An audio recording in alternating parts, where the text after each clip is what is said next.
মানুষ খাবার খাইতো না, দেখেন বানরের কি অবস্থা। কত সুন্দর সুন্দর খাবারের প্যাকেট গুলা দিতেছে আর সবাই একসাথে দেখেন কত সুন্দর ভাবে ধরে সারি সারি একসাথে আসতেছে নিতেছে এবং খাইতেছে।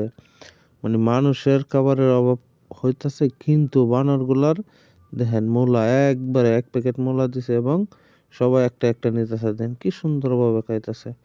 আসলেই আল্লাহর সৃষ্টি অনেক সুন্দর। আর সবচেয়ে বানর কিন্তু বুদ্ধিমান একটি প্রাণী। দেখেন একটাই নিতেছে কিন্তু দুইটা নিতেছে না। আর আমাদের মানুষ যদি হইতো, আমার মনে হয় যে এই যে বস্তা মূলার যে বস্তাটাই নিয়ে একজনে দৌড় দিত। আর বানরগুলা দেখেন একটা একটা গাজর নিতেছে এবং মূলাগুলাও একটা একটাই নিতেছে। তো এখানে শিক্ষার অনেক কিছু আছে যে আমরা মানুষরা এইভাবে একটা কখনোই নিত না, একবারে সবগুলাই নিয়ে যেত।